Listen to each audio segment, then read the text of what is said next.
สบายดีเมื่อทุกคนสำหรับคลิปนี้เขาก็จะมาสอนวิธีถอนเหรียญจากกระเป๋า Binance เข้าสู่กระเป๋า BX Trade เนาะว่ามันมีวิธีถอนแบบใดเรามาเบิ่งคลิปนี้กันเลย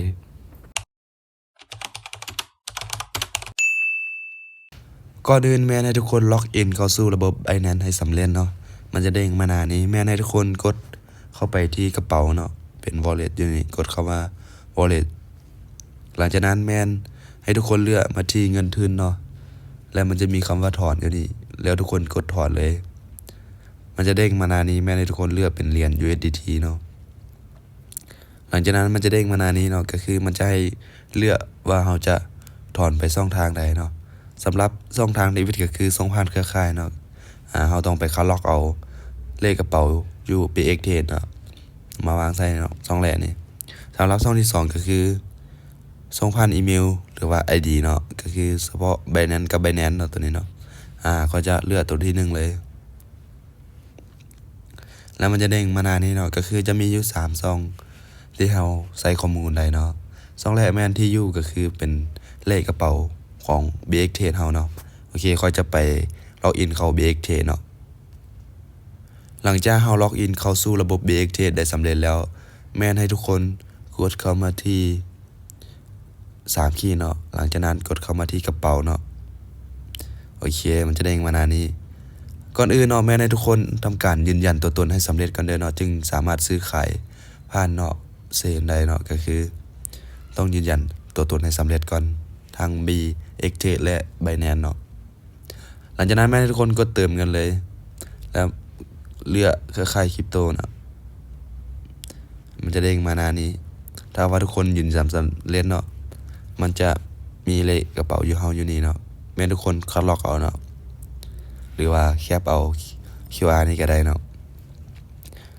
หลังจากนั้นกดมาวางใส่ซองที่1เลยทุกคนโอเคแล้วแม่นให้ทุกคนเลือกเครือข่ายสำหรับโอนไปหา BX Trade ต้องเลือกเครือข่ายเป็น BNB เนาะแม่น BEP Sound เนาะเลือกไปเลยเพราะว่าอยู่ใน BX Trade มันรองรับ BSC กับ BNB เนาะ BEP Sound หลังจากเราเลือกเครือข่ายแล้วแม่นให้ใส่จำนวนเนาะสำหรับคลิปนี้ค่อยก็จะโอนไปเบิดเลยเนาะโอนกดสูงสุดเลยเนาะมันจะมีเงินทั้งหมดมันจะขึ้นมาโชว์อยู่จำนวนเงินถอนนี่เนาะหลังจากนั้นแม่นให้ทุกคนกดถอนเลยกดถอนเลยแล้วยืนยันแล้วมันจะถามรหัส 2FA ของเราเนาะเราต้องเข้ามาเอาอยู่ในแอปหลังจากนั้นนำมาวางใส่เนาะหลังจากนั้นแม่นให้ทุกคนรอท่าเนาะมันกำลังคำนวณอยู่เนาะกดเบิ่งประวัติเนาะโอเคสำหรับที่ผ่านมาค่อยกระถอนหลายอยู่เนาะรอท่าเนาะหลังจากมันสำเร็จเนาะมันจะแจ้งเตือนอยู่ในBX Trade ของเราเนาะแจ้งเตือนอยู่นี่เลยกล่องข้อความของเรานี่รอท่าเนาะทุกคนเนาะบ่โดนประมาณ2-3 นาทีก็ได้เนาะ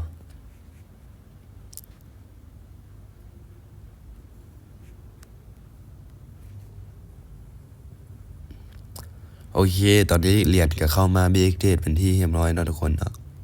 เอาเบิ่งเช็คเบิ่งอยู่นี่เนาะเห็นบ่ตอนนี้เหรียญเข้ามาอยู่66.28เนาะมันจะหักค่าธรรมเนียมประมาณ 0.3 เนาะ 0.3 ดอลเนาะก็บ่แพงปานใดโอเคสำหรับคลิปนี้ก็มีแต่ซ้ำนี้นะทุกคนเนาะสำหรับการถอนเหรียญจากกระเป๋า Binance เข้าสู่ BX Trade เนาะก็ถือว่าบ่ได้ยากเนาะง่ายๆทุกคนถ้าว่าเขาเข้าใจเขาก็สามารถเฮ็ดด้วยตัวเองได้เลยเนาะหลังจากนั้นทุกคนก็สามารถเข้ามาเทรดได้เนาะหรือว่าเอาไปเฮ็ดอันอื่นก็ได้เนาะสำหรับคลิปนี้แม่นจบเพียงเท่านี้เนาะขอขอบใจทุกคนที่เบิ่งคลิปจนจบเนาะบ๊ายบาย